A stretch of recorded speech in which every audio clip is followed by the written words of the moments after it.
The anti-rape activist at Columbia University, she actually recently graduated, the one that the media and a lot of people either supported or criticized for carrying around that mattress, which was supposed to symbolize the weight from when she was allegedly raped in her dorm room. That girl now has a new art piece that a lot of people are talking about. Some people supporting, a lot of people criticizing. She released a sex video. And the sex video, the two people in it, she and an actor, it's consensual, them doing it, but in the sex video, it's supposed to simulate rape, and we'll talk about that.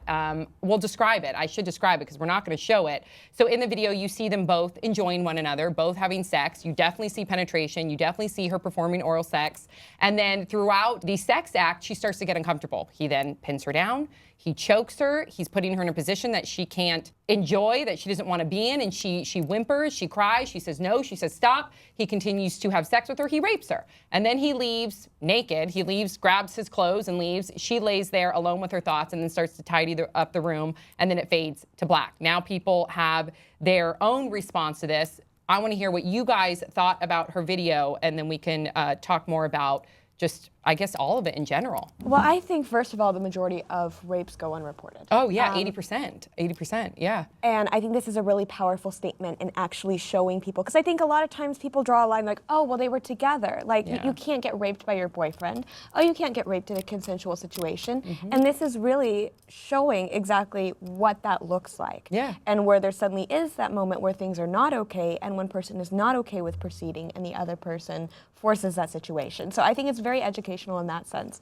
I also think it's a very powerful statement, carrying around a mattress that you got raped on. It wasn't the one that she got raped on. But it's a statement, the idea. Right. The same way that this wasn't a video of her rape, it was a symbol of that. Exactly. It's the symbolism, and that's a really powerful statement. I know. She got raped on a dorm room mattress, and she's carrying a dorm room mattress. It's pretty powerful. Yeah, conceptually, I think that is the perfect thing to do as an art piece, like as a demonstration, is like, this is exactly what it feels like. And then the thing is, I agree, when it comes to the kinds of, this subsection of rape that starts out as consensual and then turns into something really uncomfortable and terrible, to show people what it looks like, what it might look like, is helpful. And it's tough because a lot of folks might think to themselves like, okay, I get it. This is the idea. You described it to me. You explained it to me. You said this is an art piece. Here's exactly what she's thinking in order to communicate what she wants to communicate.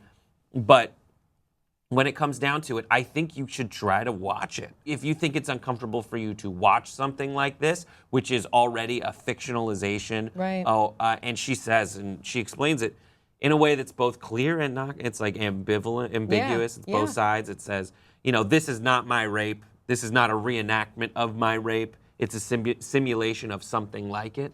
Right. But, it gives you something to watch and to react to. Yeah, and this guy, the school ended up not doing anything, and he continued to go to that school, and there was a number of different students that reported rapes against this student. So of course, there could be where he was falsely accused, and I'm not saying that, but that's what a lot of people were saying. Well, the school never did anything. What if this girl was falsely accusing him? I read the statements, the reports, and it didn't look that way. There's a pattern, and that pattern is multiple people have accused this one individual. Exactly, but of course a lot of people were saying, well, how did they know? And this girl was getting victim blamed and shamed, and now she does this. And at first I kind of pushed against it. Then I watched the video, and I watched it, and what you said is so true. So many people, especially when we were covering it, if you ever talk about a rape and then somebody finds out, oh, they were dating, or they were boyfriend, girlfriend, or even they were married, all of a sudden that gives license for people to say, well, then how is that rape? You were married to that person. You were dating that person, when they don't understand just because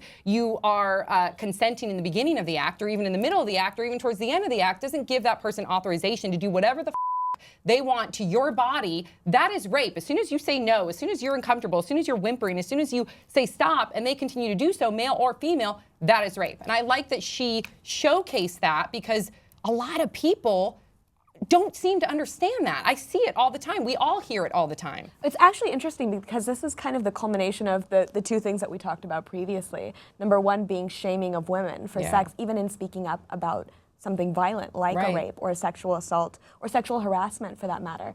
You know, whether it's you're asking for it by wearing that top or that sort of thing. It's like this sort of shaming of women. Second of all, like if you look at the other situation after as like this sort of example for women, I don't think that's necessarily the case. If you are into having a sort of dominant, submissive relationship, you have license to do so if that is consensual and that brings you happiness. Yes. Now, this is obviously not that situation. Right. This is a sort of example of something that isn't okay, where someone is not experiencing any sort of punishment for acting out in whatever the way that they want to. And I think that it's really important that we take a moment and instead of jumping to conclusions about whether it is someone's, you know, ex-boyfriend or current boyfriend or whatever, and they have these sort of questions, giving them that space and giving them permission Right. to talk about it and understanding and empathy and Empathy, to come from a place of empathy. And I think the fact that she ended it with just kind of like being alone in her thoughts and then kind of tidying up the room showcased you don't know what to do with that, especially because you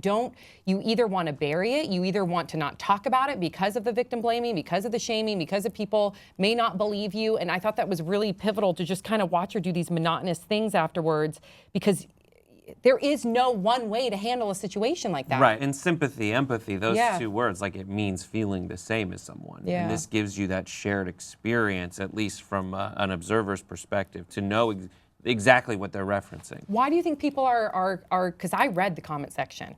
The majority of the people after the article that we read, and then I looked at a number of different articles, people are not having it. They're saying, why would you do this? You're a bad victim. You're exploiting the fact that you're a victim. You're just doing this for attention. That's another thing. That's another thing I always talk about on this show is like now you're messenger blaming. Yeah. Like you're vilifying someone for choosing to communicate a concept. But where do you think way. that's coming from? A lot of people are cynical. That is a cynical response. That's saying, no, I am skeptical of Your your intent. motives. Got and it. they're just saying like you want to be famous and so you're carrying all this stuff around. Well, sure, fine. What if I'm arguing back to that person, if you're looking something to say back to someone who says this woman's just out for her own personal interest, what you say back is, okay, fine, let's talk about what she's trying to say though. And it takes forever sometimes to come forward because of the fact that our society is immediately going to say that you're lying or you're looking for attention or you're trying to make money. Plus, and that's the problem. Plus, That's- that initial moment that we see in the video of not knowing what to do, that moment turns into a lot of moments. Yeah. turns into a lot of moments, Yes. especially when you consider the spectrum of emotions that you would experience when you're the person who you are accusing is someone in a very powerful situation, and you're, Yeah. you know, just some person that I know. met Well, that. you're right. It all leads to one another because, again, it leads to the victims not feeling comfortable talking about it. And then guess what? The statute of limitations runs out, which is crazy to me. Crazy to me because you could go 30 years until you finally feel comfortable talking about something that happened to you when you were a kid or you were in high school, you were in college, and it's just so sad. But what we can do is to continue have conversation like this, right? To continue to push that narrative, to continue to hope that people come from a place of empathy. All right, so please, you guys, continue the conversation. We want to know what you guys have to say, and we will see you guys all next time on Pop Sugar.